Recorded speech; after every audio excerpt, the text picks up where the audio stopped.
yung mga NBA player, pag nakakascore, nag-alagay ako ng piso sa alkansya. So may pangalan sila. Si Steph Currency, si Giannis Antetokounmpo.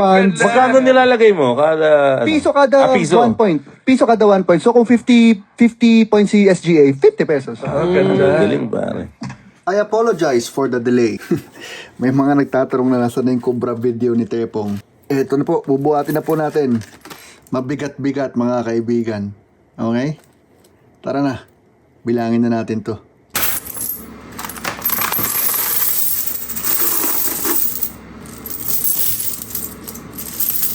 Tulad ng mga bagay na in-explain ko na, kinailangan ko tong extra na lalagyan dahil nagkaroon ng time na hindi na kasya. Pero next season alam ko na ang diskarte. At meron tayong mga buo-buo dahil paminsan wala akong barya at humihingi na lang ako ng sukli kay Steph Currency. And remember, meron siyang 50-point game. Akalain mo yun?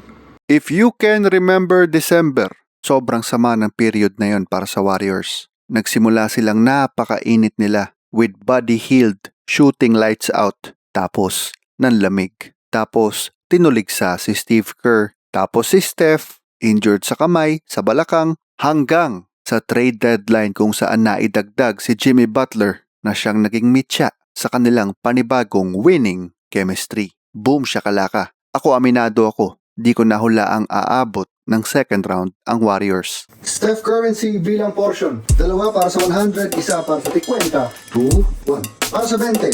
1, 2, 3. 1, 2, 3.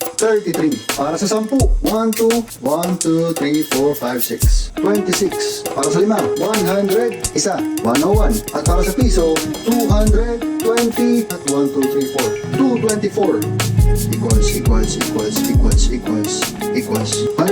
250, 660, 260, 505, 224 equals 5 plus 4 is 9, 5, 11, 17, 19, carry over 1, 3, 9, 11, 16, 18. Kaya po, ang score ni Steph Currency, wag po ninyong i-google at ikukumpara dito. Ang Google po ay regular season lamang.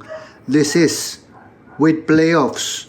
With playoffs, with postseason. Ayan na. Is Steph Currency with 1899 with playoffs. Siya na po ang ating The Ipon Fox. Okay, liquidations. Ang mga papel sa aking wallet. Yun nga lang, sa huling injury sa hamstring ni Steph, nawalan ng tagahigop ng depensa ang Warriors. Para bang nawindang ang mga teammates niya. Which just goes to show, San Francisco is still a Steph Curry city. Steph Currency. Nakobra na po yung buong first row. Wembanyaman 1116, 1559 naman para kay Luka, 1837 para kay Libaon James. At ito ang pinakabago is Steph Currency with 1899. With playoffs po yan. Combined regular season and playoffs.